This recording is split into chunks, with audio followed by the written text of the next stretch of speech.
Well, good morning, everybody, and welcome to the webinar today. This is a webinar to do with the smart cities, and it's in relation to financing and funding. And this is part of the federal government in Australia, their program on smart cities and suburbs to try and improve the capacity of urban leaders right across the country. So these have been designed specifically for people like yourselves who work in the urban environment, whether you're with local government or whether you're talking to local government. These seminars are here to try and improve your ability to drive some of the outcomes to do with smart cities. I'm Catherine O'Regan, and I'm here with Professor Ed Blakely, and we're part of the Cities Leadership Institute, and we're wholly and solely focused on building the capacity of urban leaders. We run a range of programs. Some of them are masterclasses and webinars like the one today. Some of them are working directly with members, like our local government, and some of them are also bringing our international speakers. And you'll hear from some of those today as well. But we really try and make sure that you get a world view of what's going on in cities so that you can drive some outcomes for your particular community and your city. One of the things that we do specifically when it comes to, I'm just trying to drive, just 1 minute. Technology is always an interesting thing. One of the things that we always say that there are 4 foundations when it comes to smart cities. And one of them in particular is around financing and funding. We know that you can't get a project or an idea or initiative off the ground unless you can actually provide the funding and the financing for it. So whether that's smart poles, whether it's improving energy, whether it's actually installing Wi-Fi, we know that you need to have infrastructure and housing that go with it. So one of the things we do today is actually bring to you 2 speakers. One of them is Joe Langley, who comes from AECOM and works here in Sydney, and the other one is David Rosen, who's from California. Now, both David and Joe spend a lot of time across a range of projects, whether it's big infrastructure projects, small innovation projects, housing that goes with it. And so you'll learn from each of those people today to think about how maybe you can do things in your particular town, but make sure you've got the funding and the financing to make it happen. Let me just say one thing. The word financing means money that you collect from various sources, not government. Funding comes from government. And we're going to talk about mixing and blending. But the smarter cities use their funding and financing to continue to finance their project and even start new ones. So both of these guys know a lot about that. And they've both been across the world in this space. Yeah. So the format today is that we'll hear first from Joe, and then we'll hear from David. We do encourage you, and you'll see on your panel, you should have on your panel, an ability to submit some questions. And so we can actually hear from you what might be some of the issues and concerns and challenges that you have, and we can put them directly to the speakers. So please feel free at any time to use that function and start submitting some questions as you think of them, and we can address them at the end. We will have speakers, a panel discussion, and then we'll turn to your particular speakers. So to kick things off, I'll introduce Joe. And Joe is someone who's worked in cities leadership for some time now. He really is someone who's dealt with a whole range of projects, and I know that he's passionate about getting these projects, whether they're big infrastructure projects off the ground or smaller ones. But he has over 30 years of experience in urban planning, property development, strategic planning, and integrated transport solutions. And he's been a long-term practitioner and a proponent of innovation when it comes to infrastructure and urban planning. And I know, Joe, you've been working with the federal government here, but also state and local governments for some time to really get things moving. So if I can turn over to you, Joe, and you can start the process for the presentations. Okay, thank you, Catherine, and thank you, Ed. Look forward to the conversation at the end of the presentation. Can everybody hear me okay? Can you confirm, Catherine? Okay. Yeah. So why do we need to talk about value capture, and what in the hell is value capture? There's a lot of uncertainty around it. And I think probably one of the first things we need to realize is that it is actually federal government policy in Australia to use value capture, or to consider value capture, on all Commonwealth-funded projects. Now, this hasn't been implemented, but we're seeing some states move ahead and adopt funding mechanisms that include value capture. So today I'm going to take you through a couple of different aspects of value capture. In the first place, I want to explain to you or define what the problem is that we're trying to solve. And I'll use as an example the Sydney Metro. I'll then talk a little bit about value capture approaches that are currently being used overseas, and some that are starting to be adopted here in Australia. And then I'll finish with some value capture principles, some key principles that I feel are important, and a lot of people that are across this topic feel are important. So let's start out with the first question, which is why, or what is the problem that we're trying to solve? In its 2016 report titled Bridging the Global Infrastructure Gap, the McKinsey Global Institute found that the current trajectory of global funding for infrastructure points to a shortfall of $350 billion annually without taking into account maintenance backlogs. This trend is also evident in Australia, as the graph in front of you shows, where our spending on public infrastructure has actually been declining over the past 10 years from around 4.5% of GDP to 3.5% of GDP.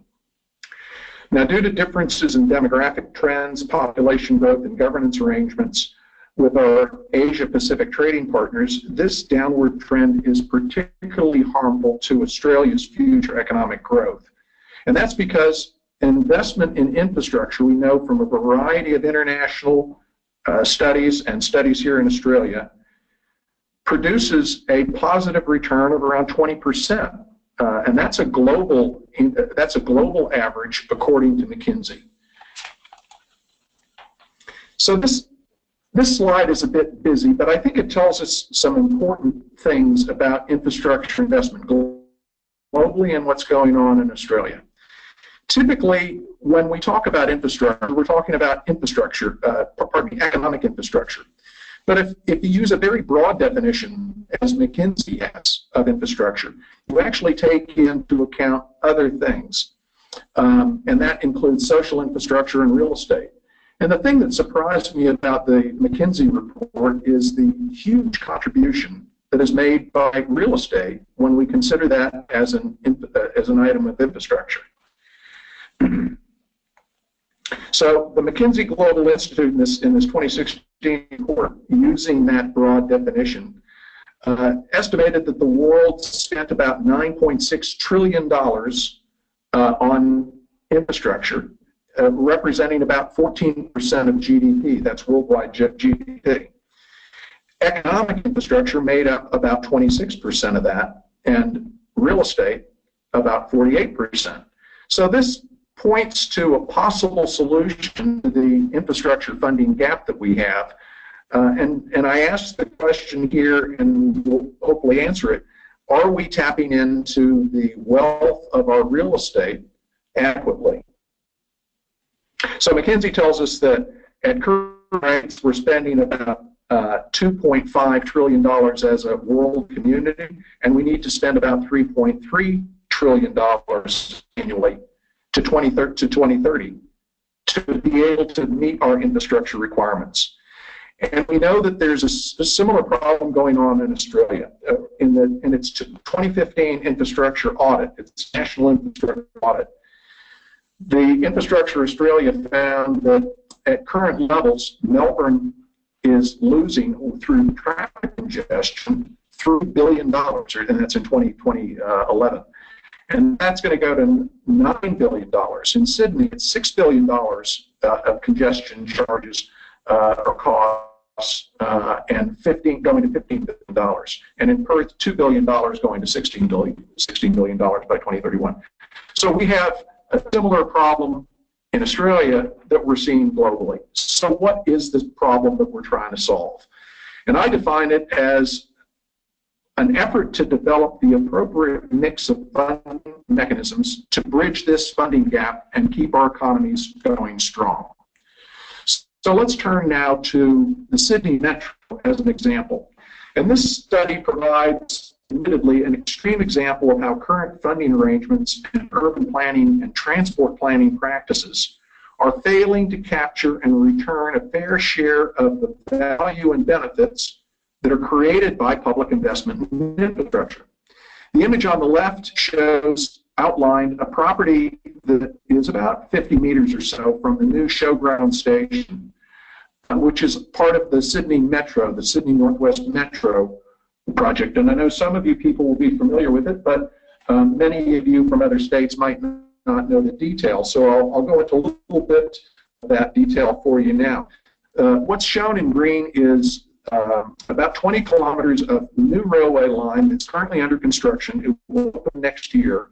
It consists of 8 stations, 8 brand new stations, and 5 existing stations, all of which will provide metro-style transport to the Northwest. Now, Metro is turn up and go. Trains every 3 to 5 minutes. There's no schedule. The trains are so frequent you really don't have to do much of planning around the schedules. Now, this is the first stage of a much larger network, which is shown in blue on the at this point here, if you can see my cursor. So there'll be a new segment that will go from Chatswood, a new tunnel under the harbor, new stations in the CBD, and then the southwestern line here will be upgraded. And that's going to require stations on that line to be closed for about 2 years. Those of you who have read the Sydney Morning Herald might have seen our paper this week about the huge jump in property values that have occurred around the light rail project. And the same thing's happened on Sydney Metro. A bit deeper at this particular project, at this particular site, that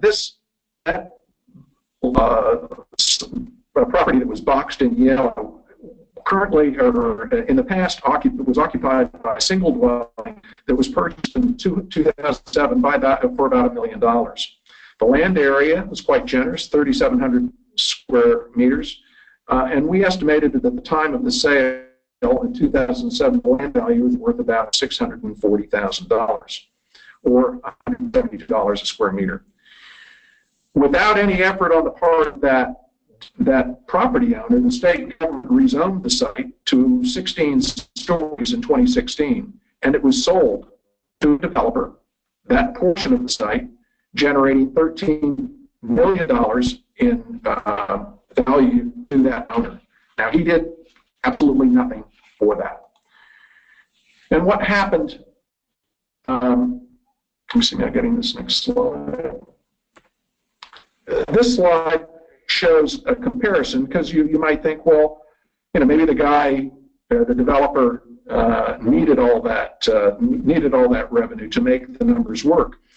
But if you look at it with and without the Metro, the land value in 2016, without the rezoning, was about $1.6 million. That owner actually pocketed $13 million. If we look at quick feasibility, back of the envelope feasibility, the construction on a per unit basis of an apartment would be about $360,000. The developer's profit, $118,000, and the land cost, that component of the land for the apartment, was about $160,000, $155,000, giving a total for that unit of $634,000. The market value for that particular unit was about $850,000, yielding $20 million to the developer for the sale of sale of 93 units after he'd met his basic developer profit. So there's a lot of money sloshing around. Admittedly, this is an extreme example, but there are lesser examples of this that have been happening all over the metropolitan area for 2 years. So why is this happening? This graph here will not be of surprising to some of the planners and real estate people that might be attending. We know that when a project is developed, and what you'll see in this graph here, is the light blue is the without project or the base case, low density and no investment in infrastructure. And the darker blue shows the value that's created when infrastructure, like a new transport station, is added into the neighborhood. And that change in value happens over time. Initially, there will be market speculation as the project is announced. Then, of course, there's the planning gain that comes through rezoning. And then finally, once the project is open, people will pay more to be near that station. Now, these numbers that are shown on the left scale, $1,000 per square meter going up to $3,000 per square meter, are real numbers. We are seeing these types of increases throughout the metropolitan area. There's nothing extravagant about this. So what does value capture try and do? In the first place, if you have the strategic planning tools in place in transport corridors, you can capture that value early. And you need to do that through proactive controls and having funding measures in place that capture that value and push down the value, the initial sales value, to the original owner, so that some of that value can return to the project itself. And this requires planning controls to be in place, funding measures to be identified, costs to be identified, and early price signals to be sent to the market so that speculators don't capture all that value without some portion of it going into the project itself. Here's an example in the United States, in Denver, where I'm from, of a project that redeveloped an old Union Station terminal and used value capture mechanisms to fund the project. And this was a $7 billion project, but the value capture component consisted of the Union Station precinct, which was the interchange for light rail, commuter rail, and bus transit. And the image that you see there is the project that was built as a result of the project. The project used a variety of funding sources to fund and funding and financing sources to actually for the project. That included federal grants, property sales, and federal loans. And those repayments came from the fare box revenue as well as tax increment financing revenue, which is a form of value capture, of about 36% of the total project cost. The city of Denver provided a loan guarantee of $8 million per year if any portion of the revenue streams not actually match the projections. But they never had to do that because some of those principles that I talked about in the previous slide were applied. They did long-term planning, they had controls in place, and as you can see from the image on the right there, they had identified parcels that would later be sold and the value captured through tax increment financing mechanisms to help the project. Now, this slide shows what we anticipated at the start of the project through feasibility studies. So if you look at that second column where it shows feasibility studies, the project sponsors expected to get about 620,000 square feet of space, but before the project was even opened, there was 1.8 million square feet that was either built or under construction. And that's because long lead time allowed developers to come in early with the confidence of knowing that funding was in place to build the project. And that allowed the project to be built early, as this caption on the left shows from a news article. So how is this being used in Australia? This shows the Parramatta city's value capture program, where they started the existing FSR 4.4 to 1, and their value capture program then sells that bit, the phase 1 and the phase 2 here, on a per square meter basis at half of the value that's attributed to that project. And those funds are then used to pay for the infrastructure that you see on the right. So, in conclusion, what are the key principles of a value capture program that we need to be thinking about? And in my view, we need to look at transformational infrastructure, infrastructure that's really going to turn the dial on economic activity, not as a supplement to existing local infrastructure charges. This funding mechanism, in my view, should be used for economic infrastructure that has a noticeable impact and measurable impact on economic activity in a region or a state. It needs to be supported by an independently evaluated list so we don't have pork barreling, something like the Infrastructure Australia list, the New South Wales infrastructure list. It works best in defined precincts where we can actually identify who the beneficiaries are and put in place a fair and equitable mechanism to capture that. Private sector participation is incredibly important to make these things work, because if the private sector is not going to be part of it, then it's probably not going to work in the first place anyway. These funds have to be hypothecated, that is, put into a special fund and not transmitted into general revenue so that projects actually stand on their own feet. I believe that they should have sunset clauses so that the market knows that once the project is funded, the funding mechanism will go away. And then lastly, they need to be part of a long-term tax reform measure, such as the replacement of stamp duty with land tax or other measures.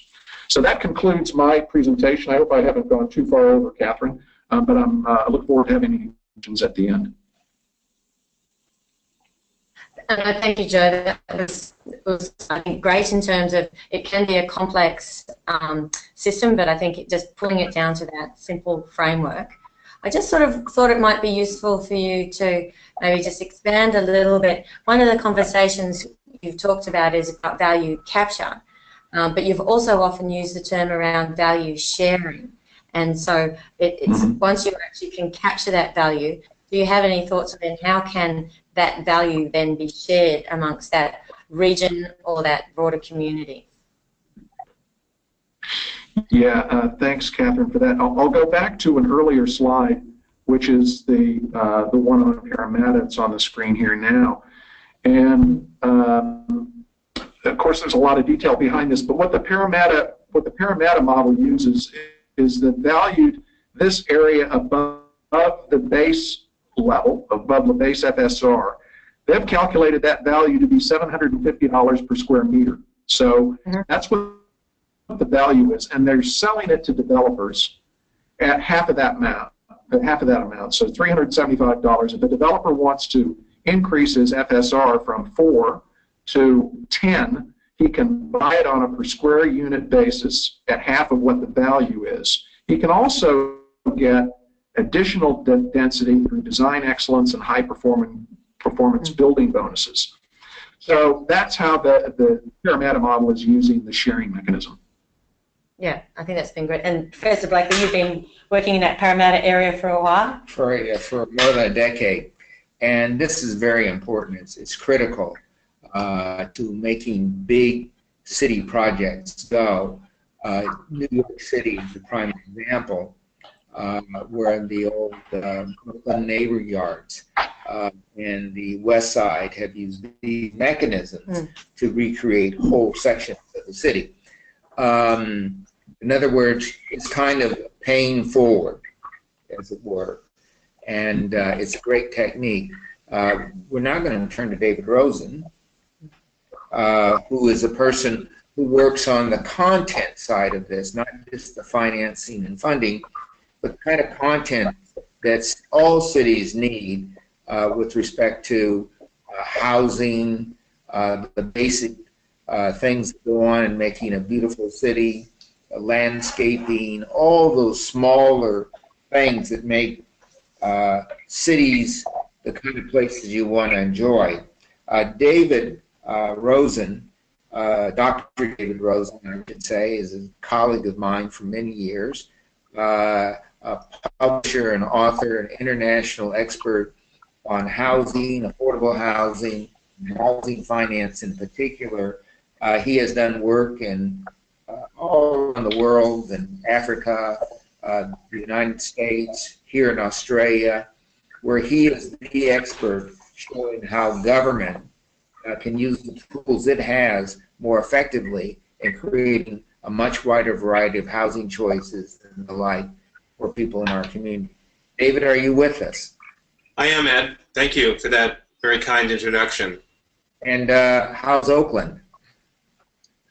Well, 3,000 municipal workers are on strike for higher wages, arguing that the city can afford to pay them a more livable wage, and the mayor, who's quite a progressive political leader, has stated that the union's labor position is unsustainable financially. So you ask a timely question in the context of urban finance.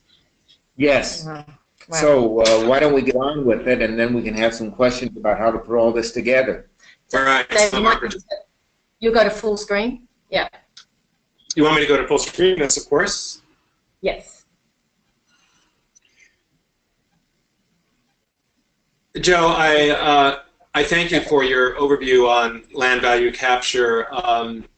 I look forward to a colloquy with you and the participants in the webinar, and with Catherine and Ed and all of you following as appropriate.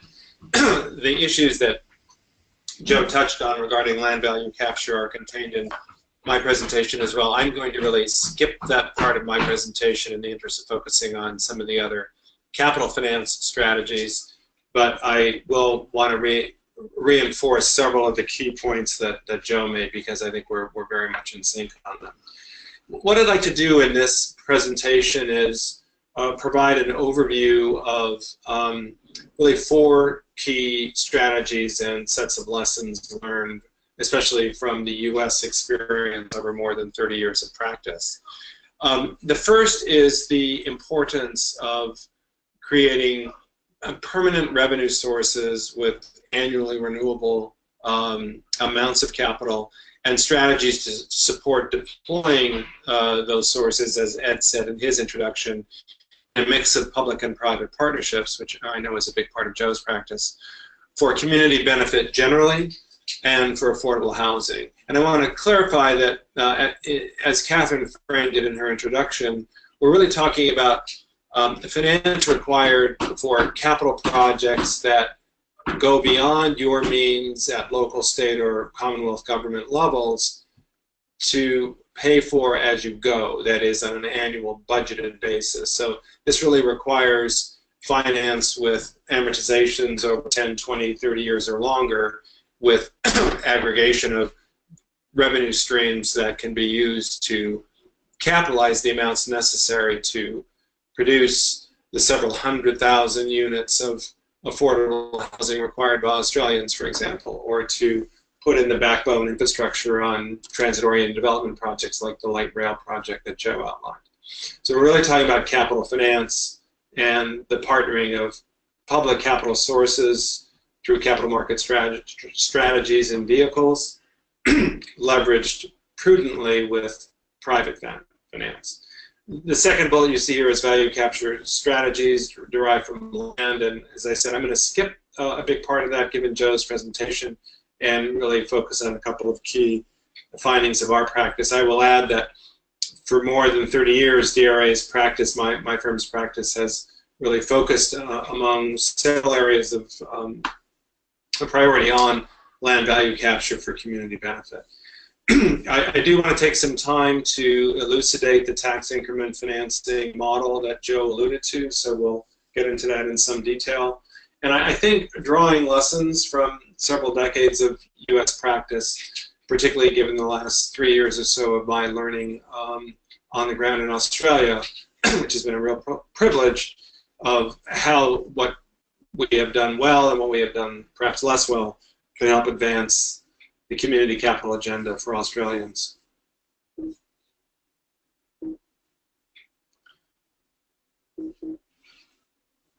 So this is not advancing.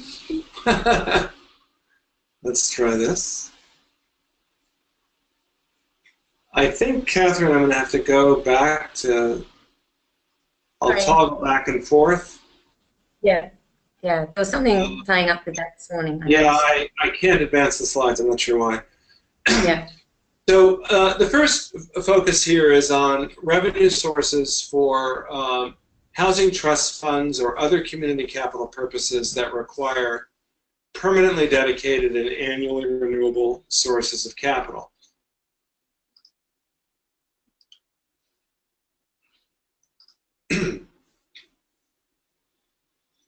And this really requires legislative action either at the local government level based on your local government revenue authorities, which I've learned in recent years that, and Catherine, are limited in Australia, with much of the capital finance territory occupied by the states or by the Commonwealth.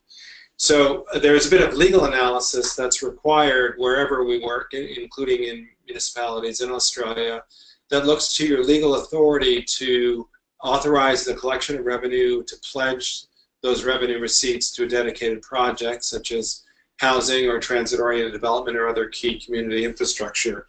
And it's a challenge in Australia given limits on local government's ability to raise revenue on their own. Here we go. So I want to characterize the revenue sources by category. The first set of revenue sources I would characterize as tax subsidies, and these may be structured either as tax credits, as a variety of tax deductions, as property tax, capital gains, or stamp tax abatements for priority projects, and potentially as sales tax exemption on priority projects. So with regard to tax credits, first of all, this is a dollar-for-dollar reduction on income tax liability to the Commonwealth and or to the states. So again, absent an income tax revenue stream at local government, this strategy is one that local governments will really need to address to the state governments and to the Commonwealth.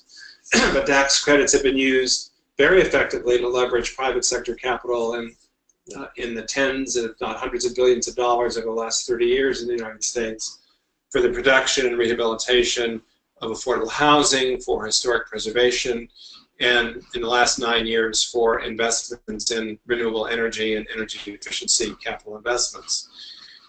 Tax deductions speak to not quite negative gearing as it's structured in Australia, which is a topic we could undertake here today, but rather depreciation, the deductibility of mortgage interest, the deductibility of property taxes and or interest rate subsidies, again, that are passed through the tax system.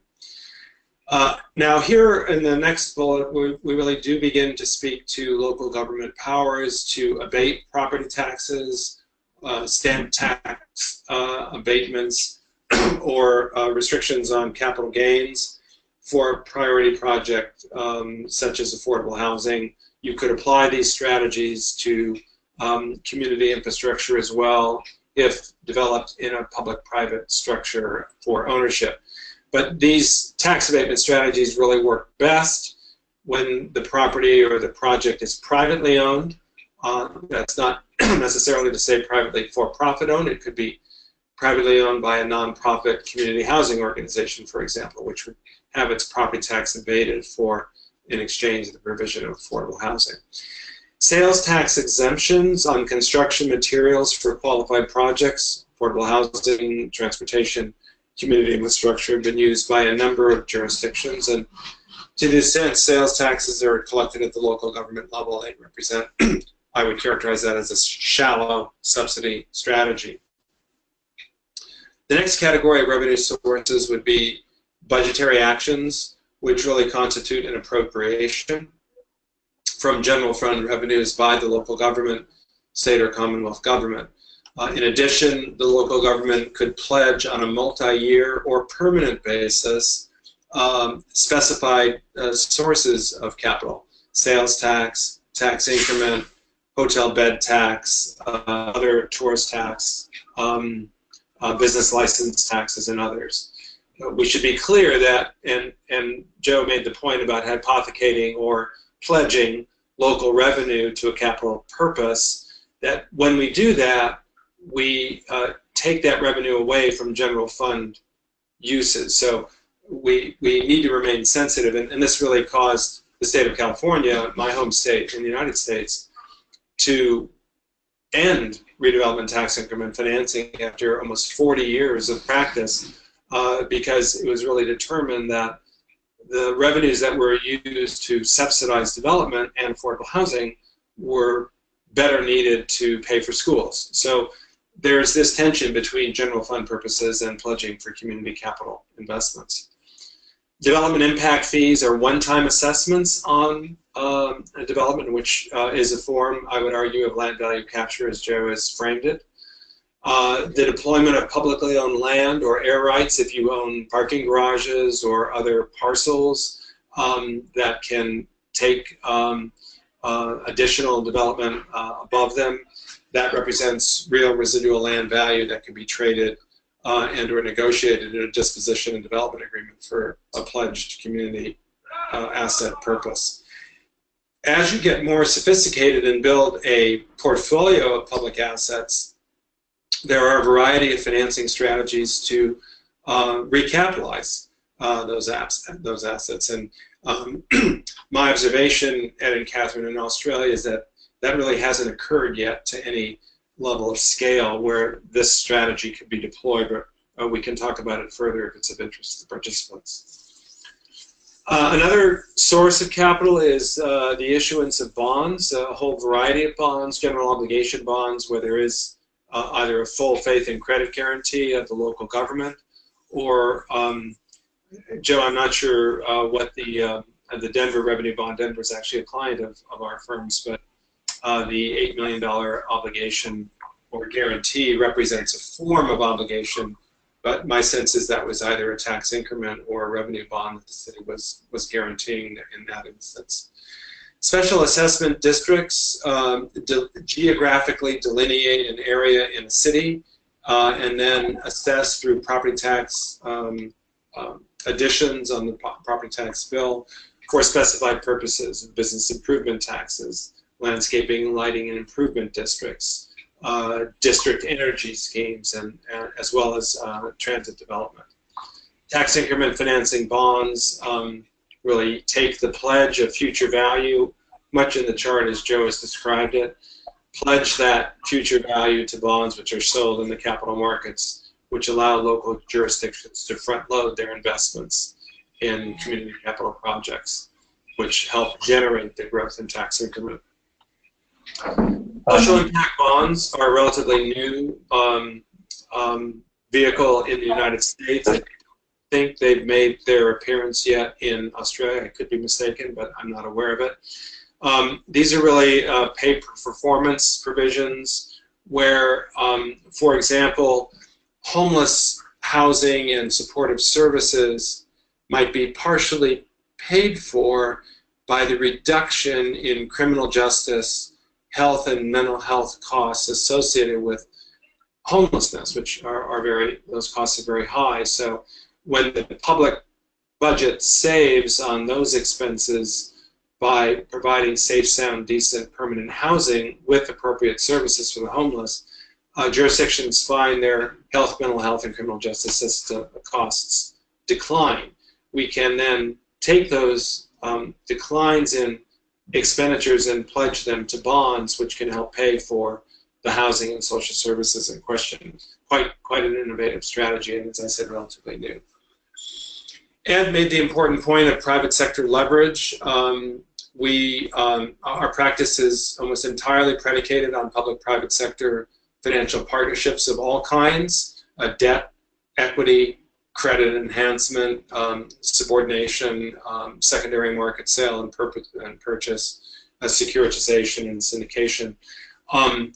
We use private sector loans for construction, permanent and mezzanine financing from banks, from institutional lenders, from investors. In Australia, superannuation funds are well positioned with surplus liquidity and relatively low hurdle rates of return to be players, and have expressed willingness to be players in financing affordable housing and other key community infrastructure, as have insurance companies. Foundations can play a very important role. We're currently advising the Lord Mayor Charitable Foundation in Melbourne on an affordable housing challenge, which seeks to work directly in partnership with local government to show the way to develop affordable rental housing for low-income workers in the Melbourne region. Employer-assisted housing is an employee benefits approach where, much like a health plan, if you have two wage-earning spouses, both of whose employers offer health care, one might instead opt for a housing allowance, which could be packaged and financed as well through a private scheme.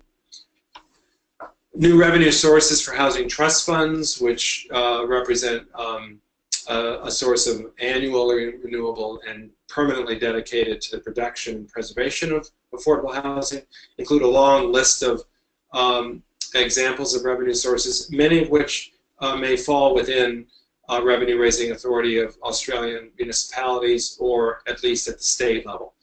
And this is a long list, as you can see. I know that Catherine will make the presentation available to you, so rather than take your time to read through it, the point is that we can be quite creative in tapping a portion of general fund revenues when the local council makes the political decision that that pledge of revenue is warranted given the importance of the community capital investment for community benefit required. I just wanted to pause for a minute here on land value capture strategies to enumerate a wide range of approaches to get at the fundamental issues of increased value accorded to privately owned land as a result of public investment. I mean, that's really what we're talking about here, where we capture a portion of that increased value for community benefit. This is most routinely done in the United States in the form of inclusionary zoning.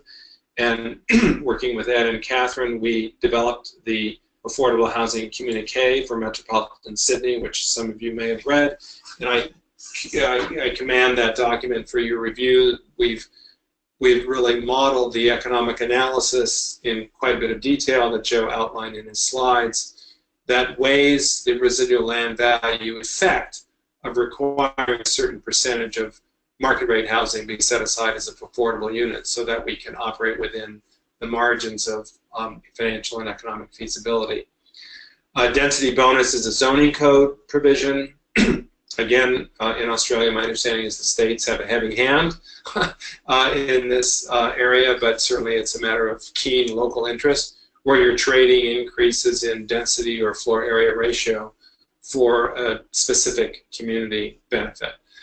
Design code incentives, particularly around parking reduction, where you have a structured parking condition.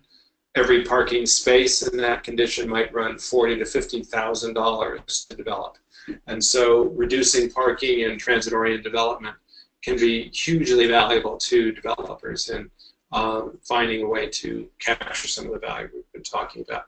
Air rights developments talk about capturing the value above publicly owned land or publicly owned structures. One of the most creative air rights projects we ever worked on was a post office site in downtown San Diego, California, where a shed-like structure, a real structure, I think it was 35,000 feet, was constructed on the roof of the post office to provide permanent affordable housing for formerly homeless residents of San Diego in combination with intensive social services to meet their social services requirements. Transfer of development rights, or TDR, or transfer of floor area ratio, is a way to help create a marketplace among developers with local approval to help spark development in areas of priority and perhaps higher density for the local jurisdiction. These are all examples. There are a number of others that we could speak to of land value capture strategies. Let's take a minute to dig a bit deeper into redevelopment tax increment financing, which Joe alluded to in his remarks. So redevelopment is a tool to remediate blight. It focuses on economic development and on affordable housing. And it enables local jurisdictions through affiliated or subordinated agencies to enter into public-private partnerships, leveraging the supply of public capital, tax increment revenue, with private sector financing. Agencies are separate political entities from cities, but with political accountability and control by cities. They have a separate balance sheet.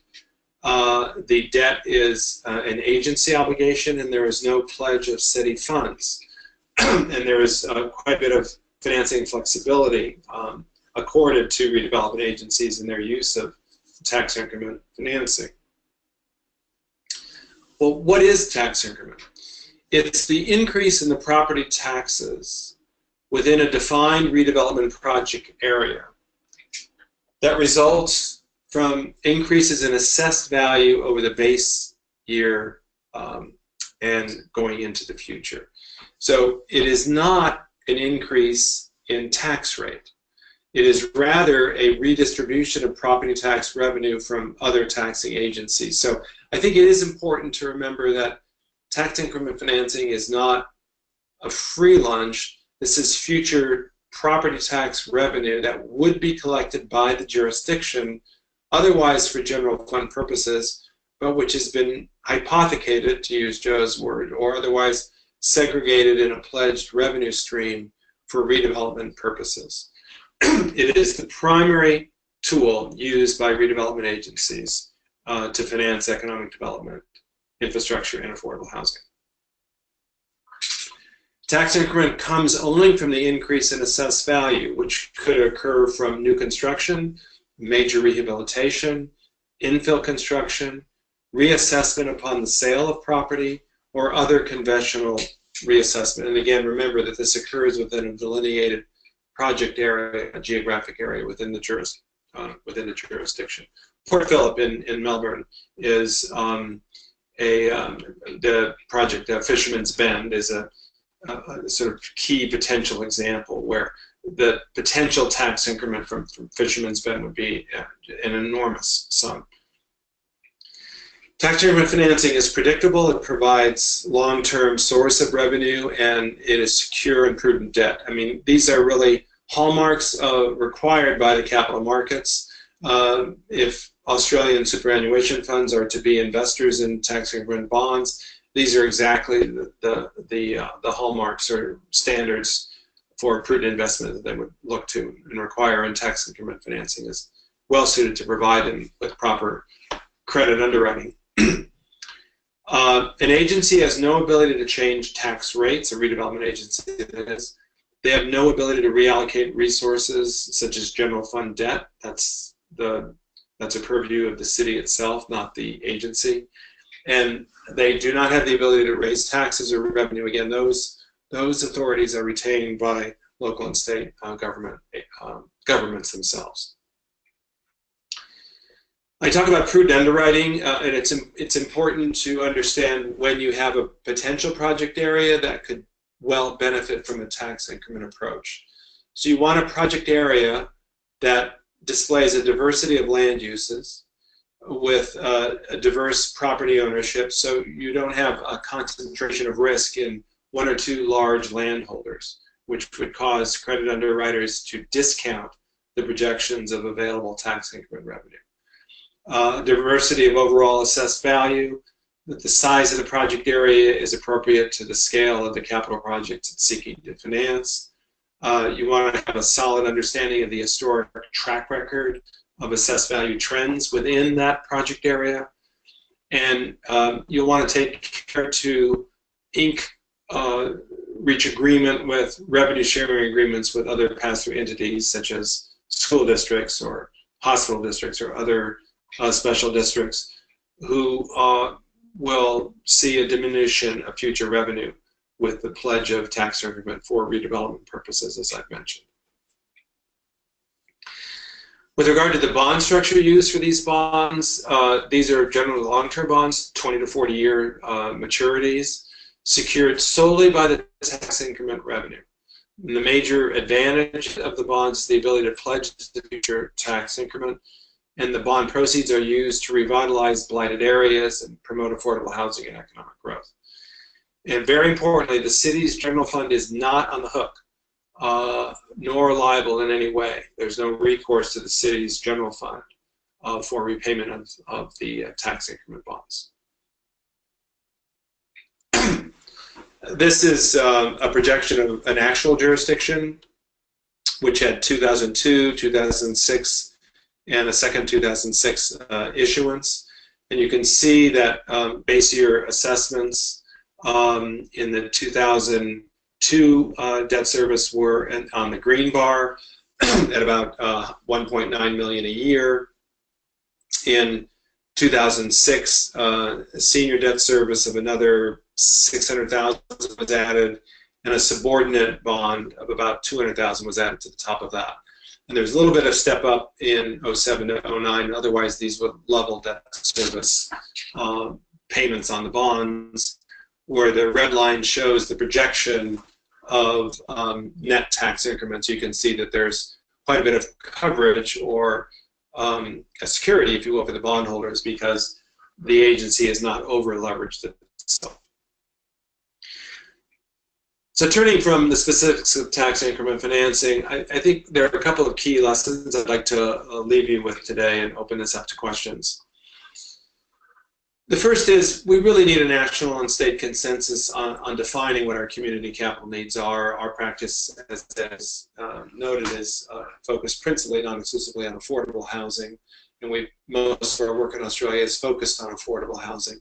But you could say the same consensus needs to apply to transit-oriented development, other key infrastructure, renewable energy infrastructure, or other social and community needs of our cities.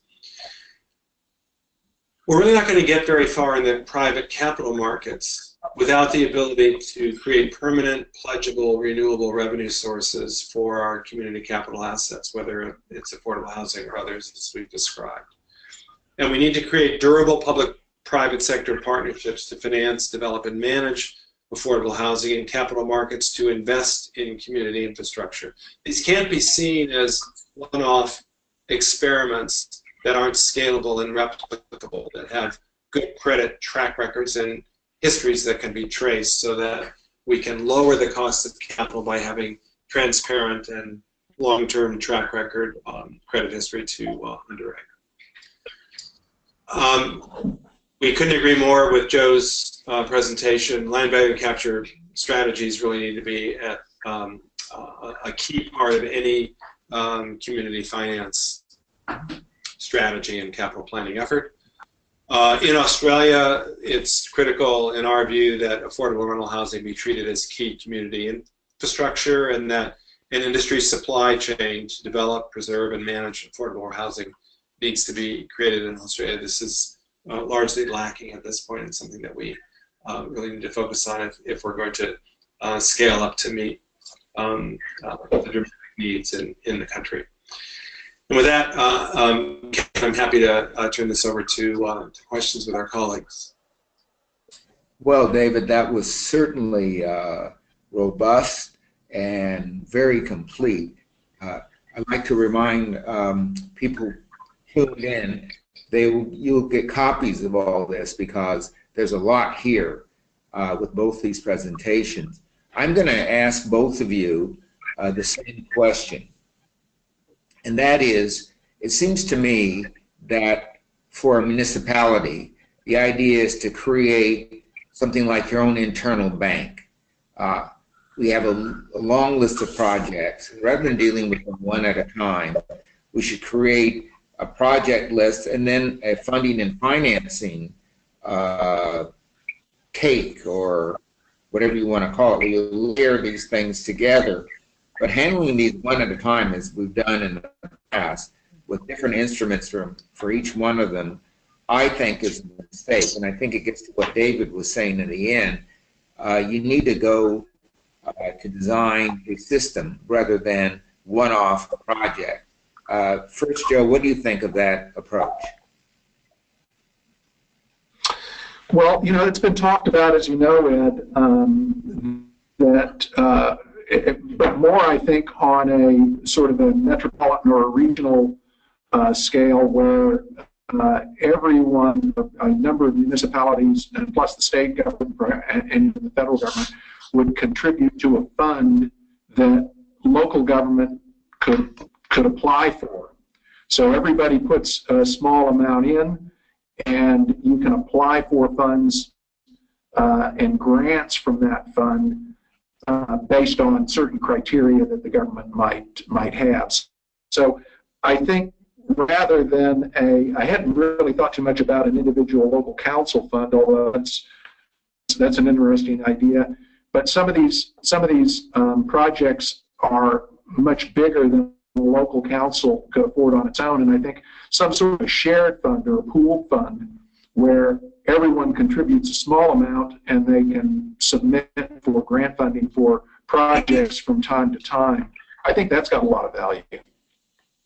So, David, I believe there was a time when people were talking about community finance banks in the U.S. I think Philadelphia fooled around with that idea, having an internal bank, as it were, for all the people who wanted to invest in Philadelphia, and leveraging tools like we just talked about to come to, rather than having every department come up with its own financing mechanism. Mm-hmm. Well, I don't think that the concept of a community bank, community finance bank, ever reached any real scale. What has proven on the banking side, Ed,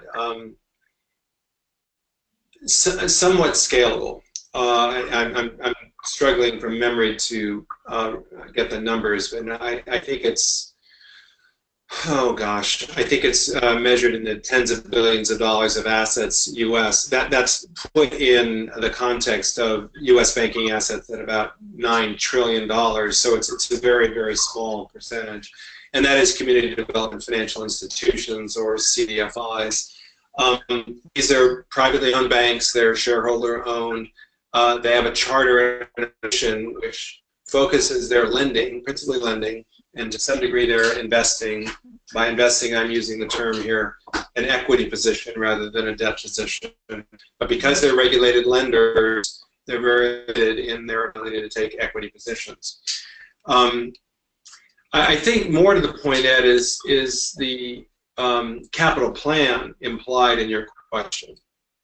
Mm-hmm. In infrastructure, this is standard practice. You just don't plan a sewer system, a railway system, a lighting system without an engineered capital plan that costs out the system, factors in inflation and other cost variables over time, and then either through a bond measure or through a public-private financing initiative develops the capital sources, debt and equity, needed to pay for to finance the improvements. We've argued for decades that capital plan is wise when pursuing community, such as affordable housing or community centers or facilities that improve the quality of life that you alluded to in your introduction. I do think that for some councils in Australia, as suggested, that they can quickly get swamped by the requirements of larger projects. And it may be that smaller councils may be well advised to focus on priority or keystone projects and pull together, using state-of-the-art practices as we've outlined. But I absolutely agree, for larger metropolitan jurisdictions and regions, and states, the capital plan, let's just take affordable housing, should be done. You know, Ed, we did this with you in the affordable housing communique with the Future Cities collaborative out of the University of Sydney. So I think there's a strong place for that type of capital planning in community infrastructure.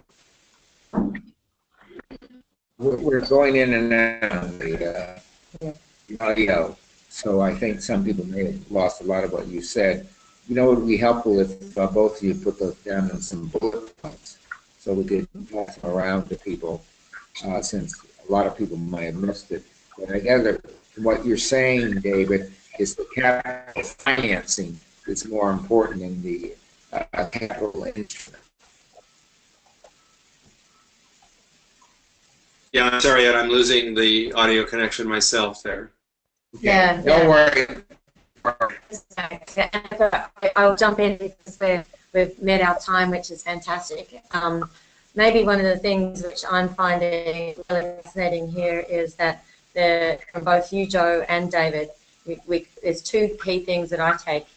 One is that there's a number of levers that we have available. Some, I think, are largely new in Australia, but we're getting, definitely more conversations around it. And the second one is that there's got to be a need, particularly when you're delivering smart infrastructure. You've got to have scale. A lot of the local governments are often able to do things within their own particular area, but when you're talking about some of the infrastructure that you need in a smart context, you have to talk more regionally, you have to talk more broadly, which actually I think opens up even more of the levers that we've talked about today. So, are you going to get depth in a market if you're going to issue a bond if your council population is really only 50, 60,000? Perhaps not, because you're not going to get the investment and the interest in it. But if you do it across a number of local government entities, then you potentially can pull that lever and make a real difference. So, it's that scale which opens up, I think, a number of the additional things that have been highlighted today. So what I will say to participants is that both the presentation and the podcast will be available. We know that the sound there was a little bit fuzzy on a couple of moments. We're working on that. It's definitely something that we'll try and make sure that you can get a clear sound on the webcast. And then we're also open, if you have any questions from today, to feed those back both to Joe and David. But thank you, everybody, for your time. As I said at the beginning, this is the third series of 4 webinars that we're doing. The final one actually is around generating a culture of innovation. How do you do that both within your organisation, but more broadly in the community? But it does still play into play exactly how you're going to make that happen, and that financing and funding will come into that conversation, no doubt. So why don't we leave it there? Thank you very much, David and Joe, for your participation. I know you've got busy schedules, but your input and insights today was very valuable. So thank you to you, and thank you, everybody, for joining us. Thank you so much. Thank you. Take care.